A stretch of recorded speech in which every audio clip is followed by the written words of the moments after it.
Yeah, let's get into another one. This one is by someone we have not watched before. But I am curious because could be interesting. This is okay, Haseo. All right, well, whenever you can come on back, come on back. Have a great night, Haseo. But so this one is Top Gun Dogfight, the SA Crusader versus the MiG-17. So this is done by military heroes. We have not watched this before, but you know, it's a fairly brief little video. I am curious, so let's check this out. December 14th, 1967. Cool, we got some CGI action. MiG-17s have ambushed an F-8 Crusader piloted by Richard Schaffert. The 10-minute dogfight that is about to unfold will push Schaffert to the limits of human endurance. Four bandits are in the air. The situation is quickly unraveling. The A4 he was escorting has fled. And the A4 he was escorting fled? That fucking pussy! Although maybe the A4 wasn't armed. Maybe he was escorting him, so maybe that A4 may not have been armed. Okay, I'll maybe give that a gimme. I'm good, King. I'm doing utter cackerel nonsense. Ha ha ha. Now Schaffert faces 4-to-1 odds. He must play to his aircraft's strength. And I just stood the cruise. Last chance.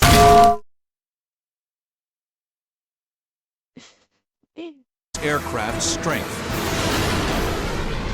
And I just It's a stood the pilot. Crusader on its tail and did what it does best, and that is just climb. Climb like hell. Okay. And I went over the top at about 25,000 feet and turned upside down to see Jesus. what was down there. Holy shit! Hi, Day of Doom. This guy said, I want to get a good overview of what's happening. Let me rocket up to 25,000 feet, flip a bitch, and look at the world upside down through my canopy. Let's see what's down there. What the fuck?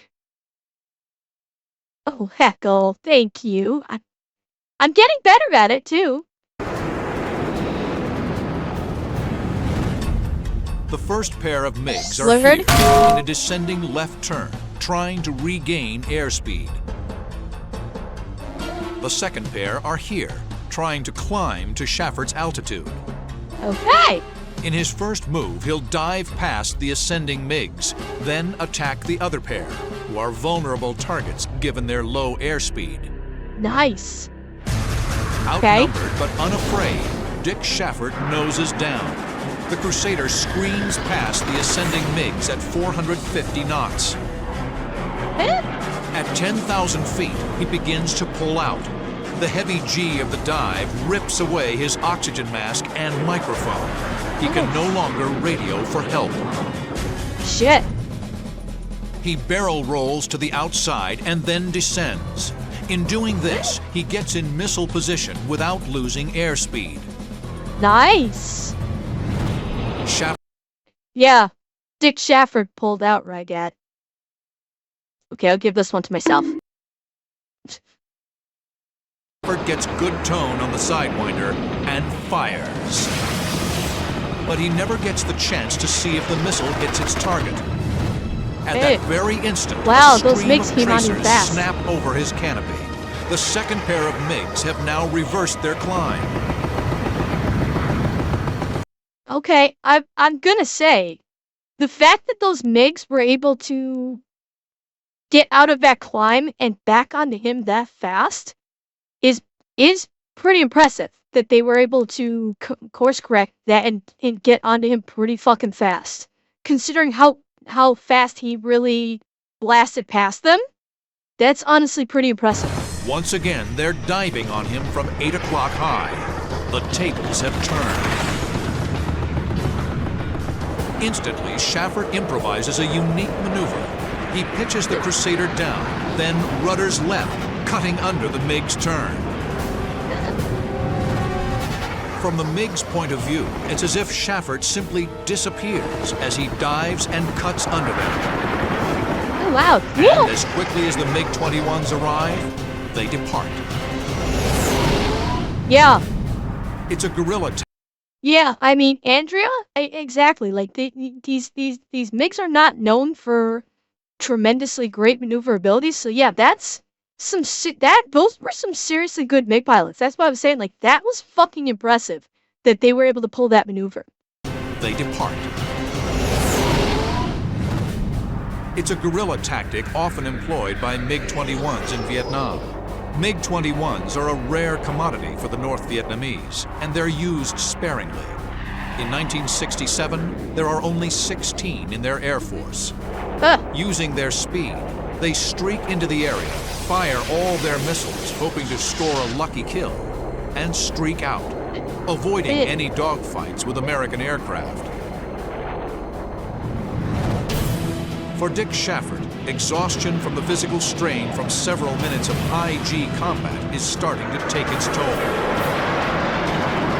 But Shaffert has sunk his teeth into the MiGs, and he's not letting go.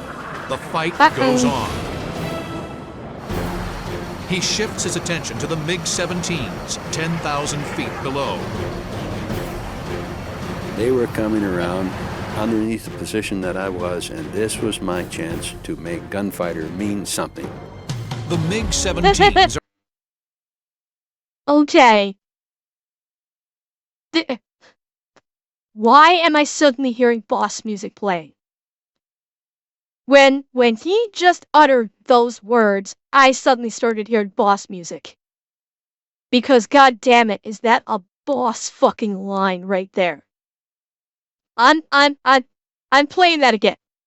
That is worth playing again. And this was my chance to make Gunfighter mean something. The MiG-17s are here. Shaffert is above them. He can bank left and begin a dive on them. He'll gain tremendous energy in the dive, ensuring that he doesn't get locked in a low-speed turning fight. The MiG-17's strength.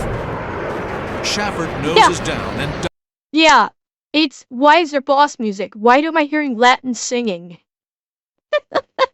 dives on the MiG element. They bank left, hoping to force an overshoot. Shaffert must break up the MiG element. First, he will execute a barrel roll to the outside. Then, as he descends, he'll fire on the wingman. But instead of watching the missile to the target, he'll roll again, positioning himself on the MiG leader's tail. Oh! Shaffert Slick. rolls.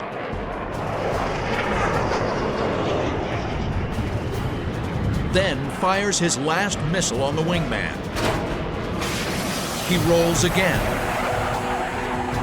As he descends, he switches to guns. The wild maneuver works. The wingman is now out of the fight, and MiG leader is in Shaffert's gun sight.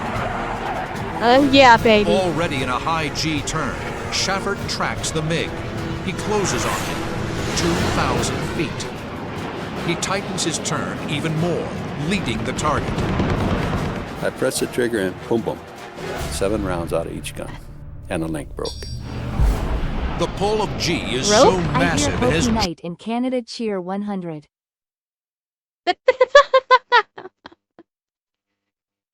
Actually, I was near an NFL Monday Night Football, and this guy is American.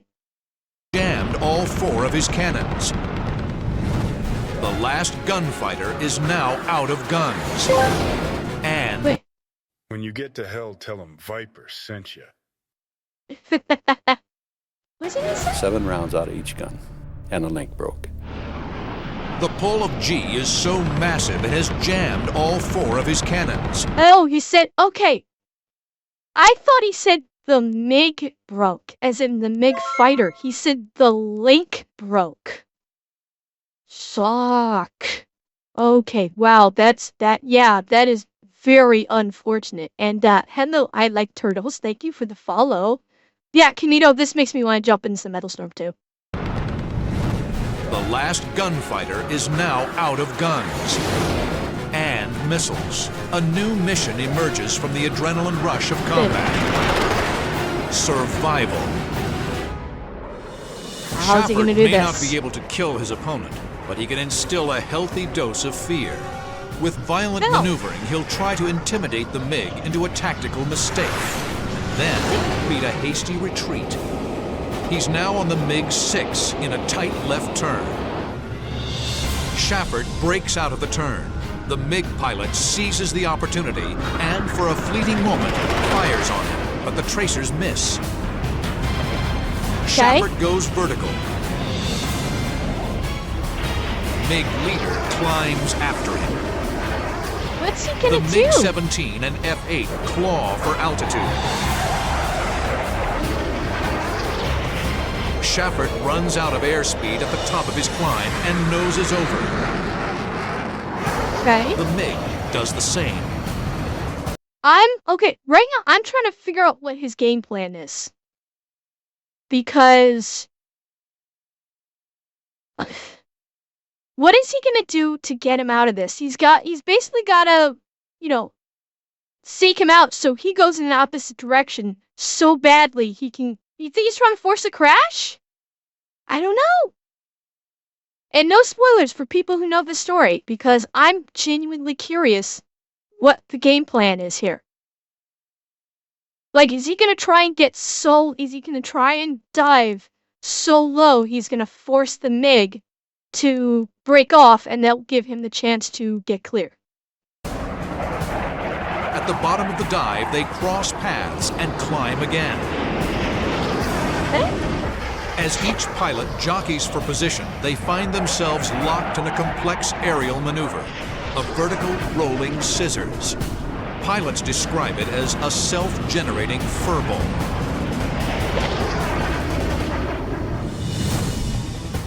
In the vertical rolling scissors, each pilot rolls around the other while climbing and diving. In the climb, they lose airspeed and the slower aircraft inches closer to his enemy's 6 o'clock. Firing position. I think we were thinking with the exact same mindset. Reverse it back around and get your nose behind the other guy. This is going to get slow real quick as you're going up like this. And if you get your nose just a skosh behind the other guy, you're going to shoot him out of the sky real quick. They twist around each other over and over. Both pilots fly at the knife edge of endurance. This grueling fight has been going on for nearly 10 minutes, an eternity in the world of dogfighting. Yeah.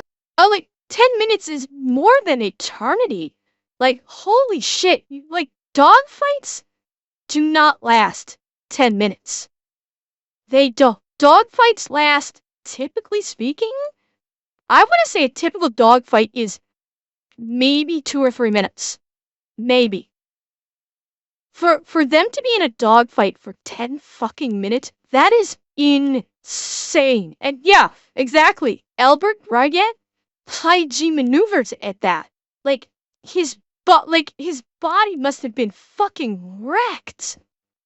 Well, homely, I was going for like the extreme. Like most dogfights are seconds, but I was going for the extreme of how long a dogfight might last. This is just incredible. That both are, again, a lot of credit to the MiG pilot for keeping up with him on this. Like, this MiG pilot has got some fucking skill. There's no taking that away from him. Well, I can almost sense his nose coming a little farther into me each time as he came around. And about the 5th or 6th time down this, on the downside of this vertical rolling scissors, I could see the next... Wait. Is this guy Canadian? Listen to his accent. ...to me each time as he came around. And about the 5th or 6th time down this, on the downside of this vertical rolling... No, Aaron, that's not Midwestern. That Minnesotan, maybe, I don't know, sounds like it might actually be a little bit too heavy to be Minnesotan.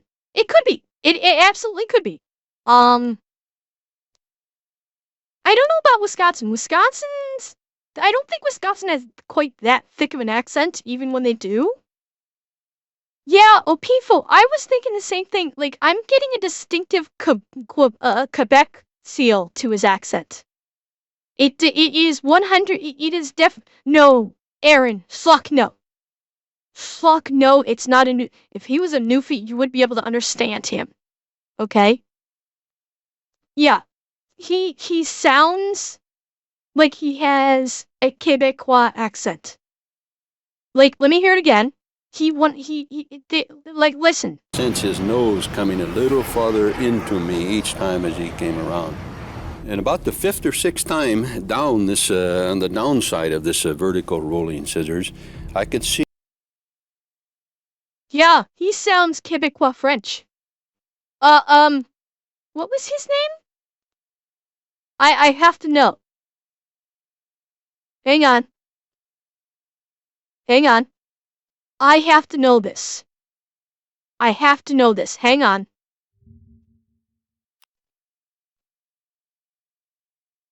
Nebraska? He was born in Nebraska.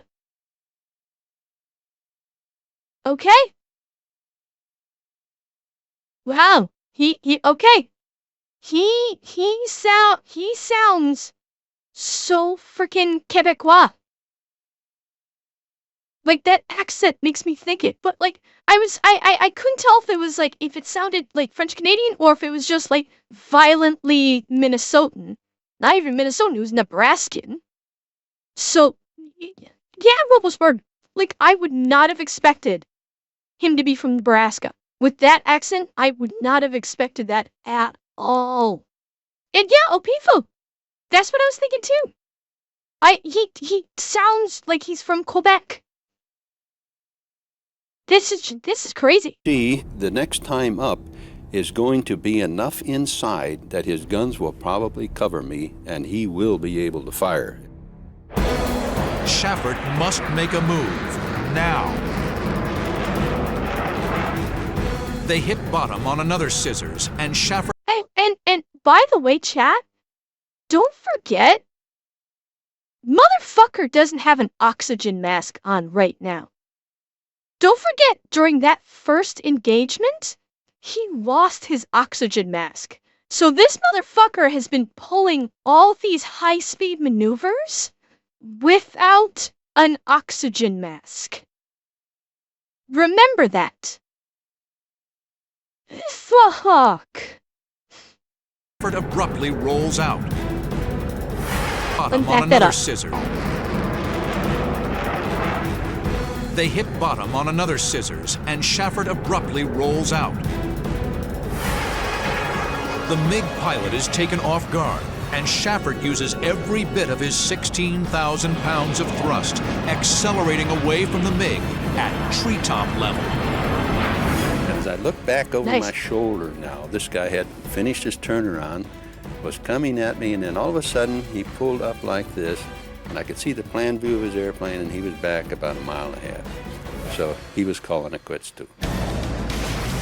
Dick Shafford's dogfight is a nearly flawless example of skillful maneuvering and maximizing the capabilities of an aircraft. Its every move is studied by fighter pilots today. Yeah? It's really ironic. Well, hey, Aaron, I'm thinking he probably knew he wouldn't catch up.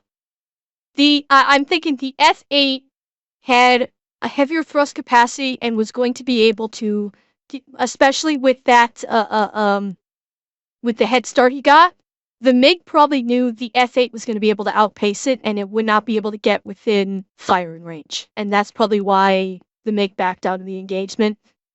The pilot knew that he was not going to catch up to him, I think.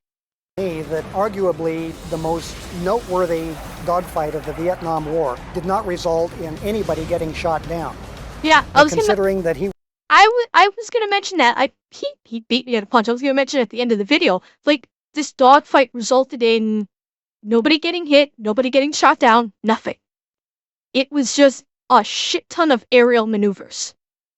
Yeah, that's pretty fucking crazy. He was able to fly home and land back aboard the Oriskany that evening was a victory in itself. North Vietnamese pilots had tangled with a rare breed of fighter pilot. They probably had a bottle of cold beer and said, "We just met the biggest maniac in the United States Navy." Because Shafford just was a wild man. He never gave him a chance. Even when he was out of weapons, he was still at him. Yeah.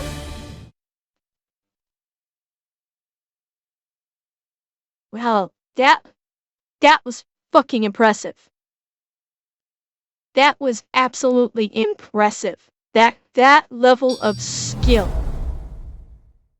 I wonder how many times he got roasted in flight school for his name Cheer 100. Well, Aaron, back then, it was Vietnam. So, considering, I'm not sure, let's see, did they give a date? I'm not sure when this took place. Don't forget who was potentially in office at the time. My guess is he may not have been roasted as much as you think.